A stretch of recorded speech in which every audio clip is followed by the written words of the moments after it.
Good evening, and happy Tuesday night.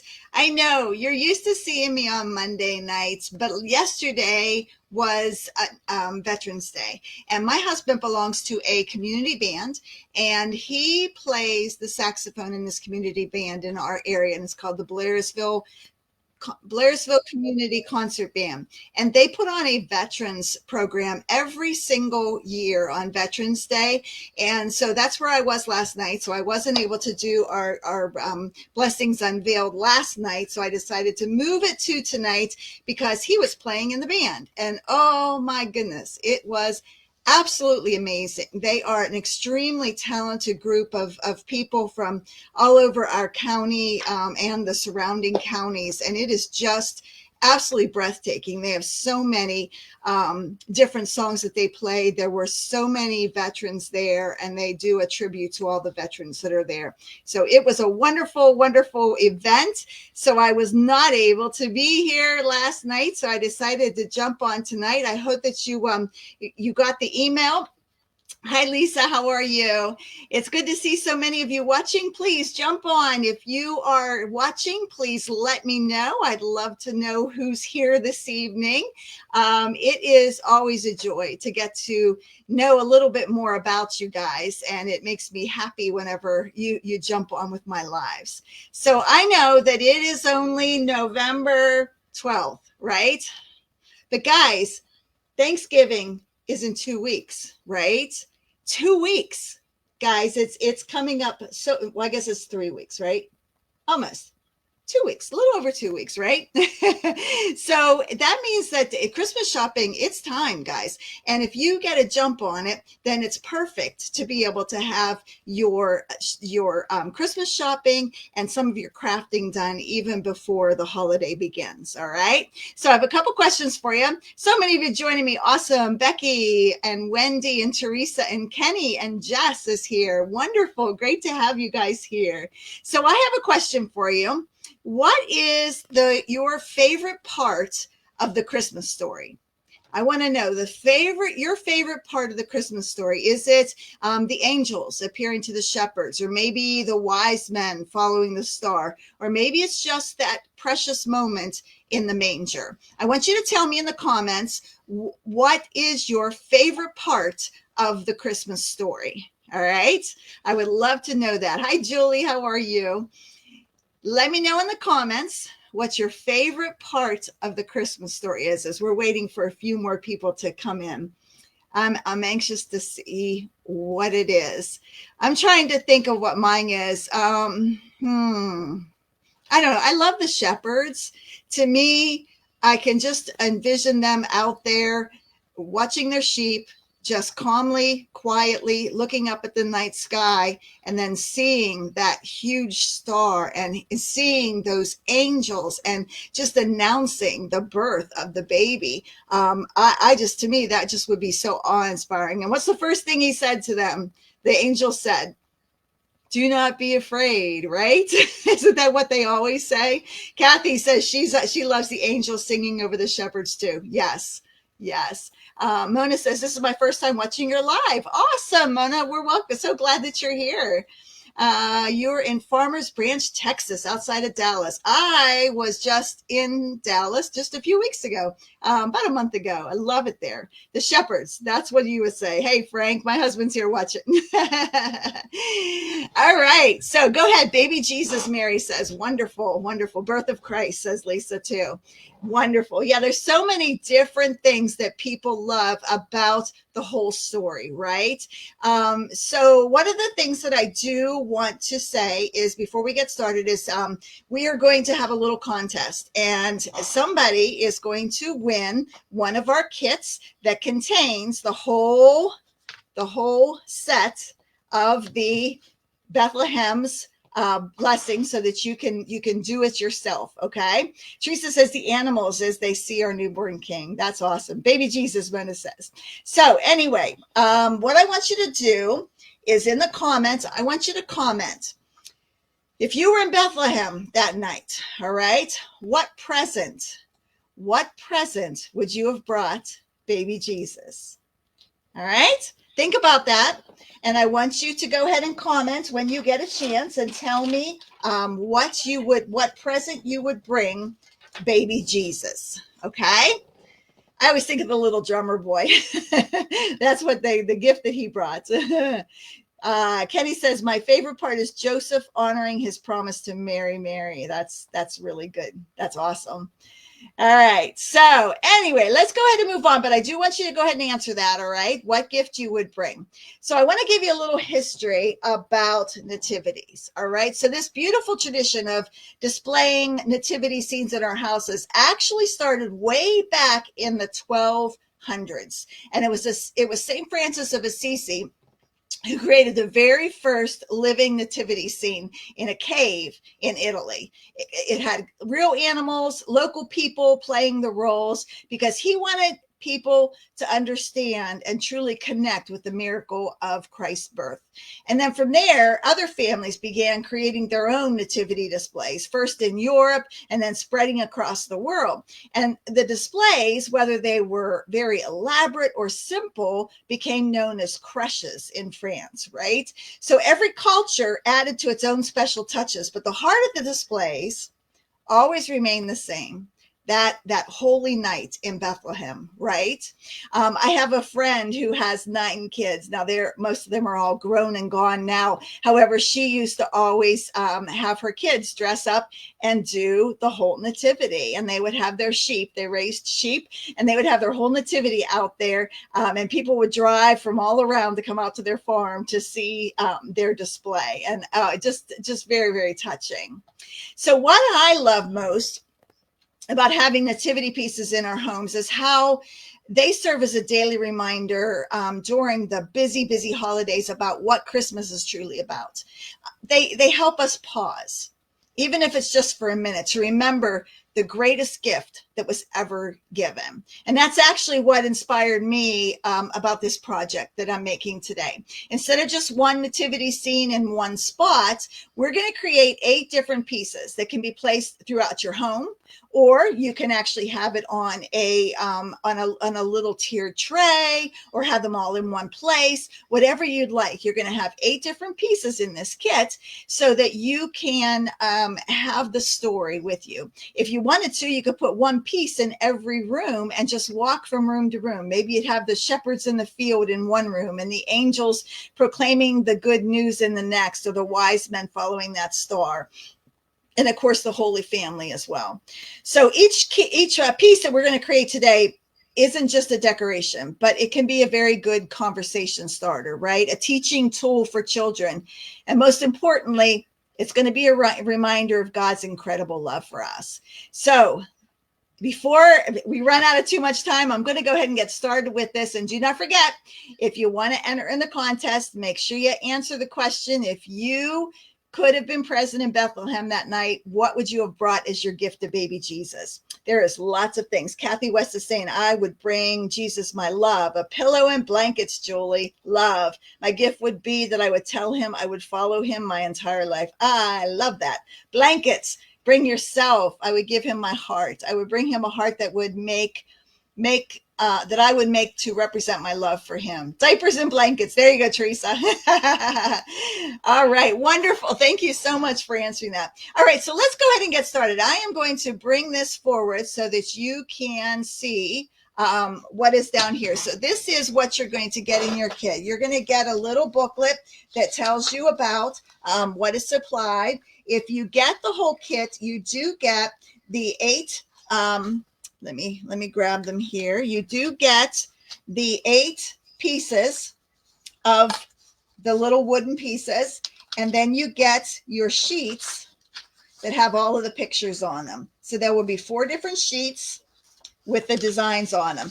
And these pictures, it is really hard to tell in the pictures from the email. They are stunning. They are so bright and beautiful, and they all match, so they look just gorgeous. So what you're going to get are all of these items. You're going to get 8 of the unfinished wood pieces.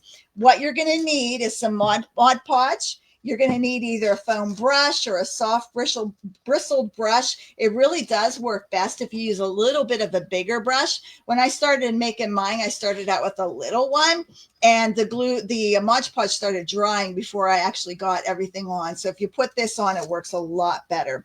You're going to want some scissors to be able to cut around your items. And then at the end, you're going to want some sandpaper and maybe even some clear sealant spray too. All right. So what we're going to do is, the first thing we're going to do with this is we're going to take our pieces and we are going to cut these out. And we're going to make sure that you cut them right along the edges. You want to have just a teeny bit of an extra white on the edges like these. So that you've got some space. You don't want to cut it too short, because I've designed them so that when you look at it, it just fits. You're not going to have a whole lot of overhang on it, but it will fit on here perfectly. And I even gave you, if you look at the picture, it will tell you right on here which ones these go on. So this fits on the 4-inch wooden circles. This one fits on the squares, and so on. So you're going to know where these items fit. Okay. So what you're going to do is you're going to get these all out and you're going to lay them out, and then you're going to match up what the pictures are going to go with them. So let's go ahead and do, I'm just going to do a couple of these because I don't need to do them all for you tonight, just so you get an idea of how to do these. Okay. So we've got all of these. Let's go ahead and do the piece on earth first. So what I'm going to do, let's put these out of the way here. And I will tell you, I am fairly new to using decoupage. It has only been in the last, I'd say 2 years that I've started doing it. And I love it. I really am enjoying it. They turn out so neat. I kept thinking that it was more of an old-fashioned thing that, people don't decoupage anymore. It is really, really coming back as a hobby. I'll tell you what. So what I did the first time is I take it and I turn it over like this, and I make sure that it's centered on here. And then I kind of just pressed down so I knew where this was going to go, because this isn't see-through. Sometimes you can use napkins for decoupaging, and then you're able to actually see through and know what's underneath it. But for these pieces of paper, you can't really see under it. So what I did was just pushed a little bit so that you can see. It gives you just a little bit of a marking, so that when I put the decoupage, the Mod Podge on here, and I lay this on, it's going to lay on there perfectly where it needs to be and not move around. All right. So that's what I would recommend you do first, is go ahead and just press around so that you get a nice little groove right on the paper. And then you're going to turn it back over, and you're going to take your Mod Podge and you're just going to brush it on. And I make sure I get it, especially on the edges, but a nice smooth look so that you don't have to worry about it smearing at all. And then I'm going to take this, set it right there, right on top. And I do have to move it a pinch, but I'm going to feel around where it's at. Whoop, and I had to move it over a teeny bit. Okay. And now I'm going to take it and I'm just going to rub my fingers on it and make sure that it's pushed down smooth. Sometimes you can use, and I don't know what that tool's called actually, but there's a real smooth type item that you can use that pushes down and gets all the bubbles out. But you're going to want to push that down nice so it's nice and smooth. Now I can tell right here it already started drying before I put this down. So I'm just going to take a little bit more and put it right down there. Okay. So you can go ahead and start doing this and stick into my paper here and just put that on like that. And now I can see where my lines are right around the edge. So I'm going to push that down again. Okay. And then I can move this up here and let it dry a little bit. And then I'll start with the next one. So let's go ahead and do this next one. And I'll turn it over and look at it. Make sure it's centered on here. Make my little grooves. You do not have to do this, but for me, it's really, really easier for me if I do this. Okay. How many of you like to decoupage? Have you done it before? Do you do it often? Let me know in the comments how many of you do decoupage pretty often, or if you are you fairly new like I am. I would love to know how many of you are new, or maybe never done it. Have any of you never done decoupage before? That's a good question. Okay, so let's go ahead and put this on here. I'll set that on there. But I just want you to see how quick and easy. Never, Kenny. Wow. A brayer, Mona. That's what it's called. Thank you. Patty Barnes loves it. Awesome. Okay. How many of you have already purchased a kit? They were flying out the door today. I'll tell you what, we had 81 orders went out today. So we had a lot of them, included this kit. You decoupage all the time since joining the Christian Crafting Club. I bet, Wendy. Isn't she amazing? Melanie does a fantastic job. Okay, so there's that one. Okay, so I could do them all, but I'm just going to do these ones just so that we don't run out of time here, okay? So what I do next is I take my scissors. You don't have to do this. I just like to, and I just cut around a little bit closer, just so whenever I use my sander, I'm not just wasting a whole bunch of extra paper. Well, it's not wasting it anyway, but it's just a little bit easier for me. Okay, so I'm just going to go around the edges there. And then you can use either a piece of sanding paper like this and go around the edges. You just want to go around the edges so that it sands off the edges. See how easy that is? And it just makes it come right down. Or you can use, I borrowed one of these from my husband. This is a sanding block. This works really well. But you just want to go around now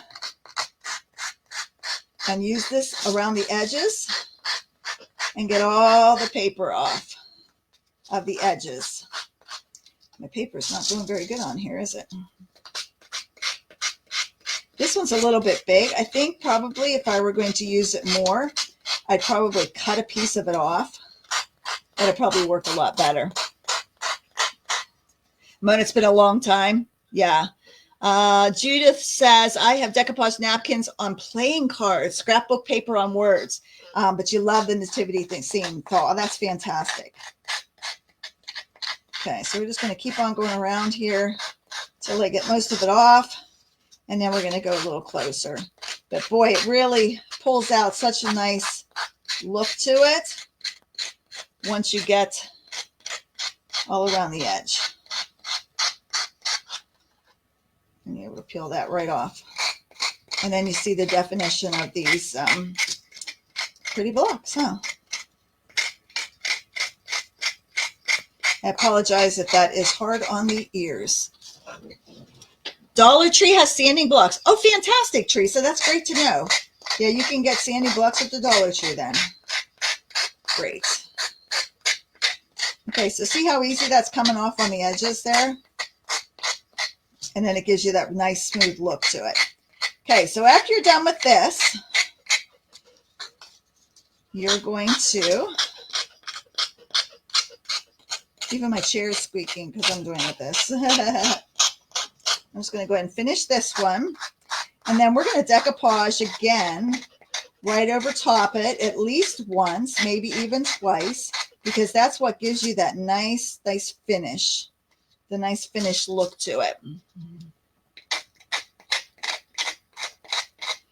It's a little harder when you have these rounded edges like this in between, because you want to make sure you get all the edges done. But that's when you could probably take the finer, smaller piece and use it instead. Okay, just a little bit more here, because even after you're done with these, doing this, you can sand it again then after you get your next coat over top of this. Look, it's getting that all over the place.